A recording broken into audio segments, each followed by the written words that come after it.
Welcome to NerdWallet's Smart Money Podcast, where we answer your money questions and help you make smarter financial decisions. I'm Sean Pyles.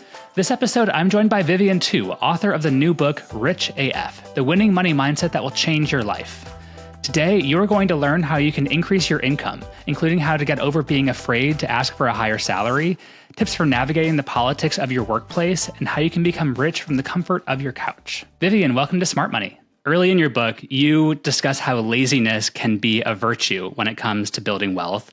Please explain what you mean by this, and can I and all of my listeners become millionaires by sitting on our sofas? Yes.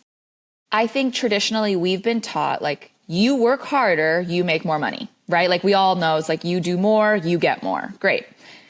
But our bodies and our brains can only feasibly work for, let's call it, on average, 16 hours a day before you're kind of like, there's diminishing marginal returns. You're really starting to burn out. You're exhausted. You're physically and mentally doing badly. So your body and your mind is frankly not that good of a money-making tool because it can't work around the clock. And rich people know this. They know the thing that can work around the clock, though, is their money. Their money can work 24/7, doesn't need a lunch break, doesn't need anything to, sit down and relax for a second. Your money can work all the time.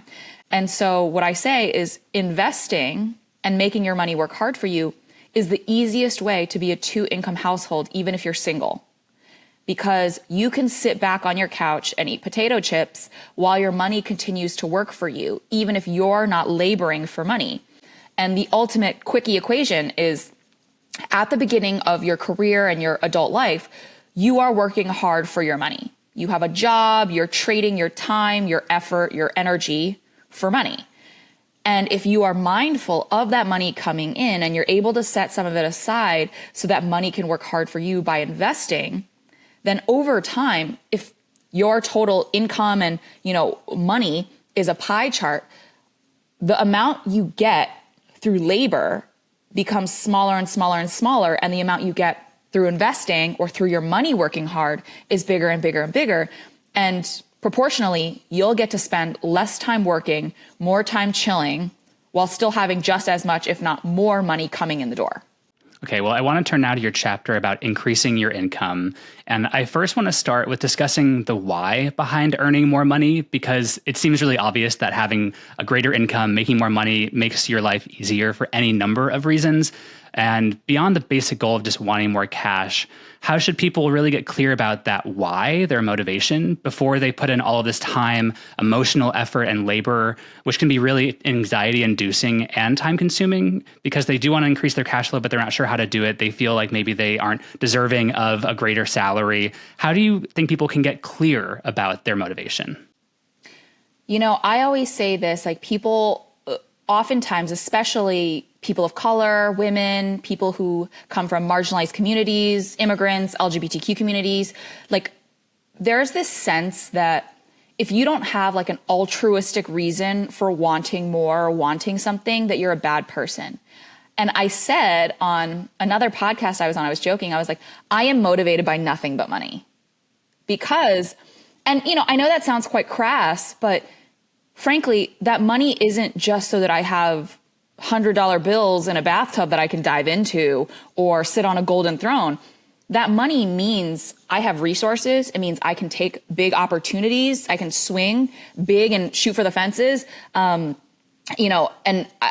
means that I have the freedom to make decisions out of a place of abundance versus a place of scarcity.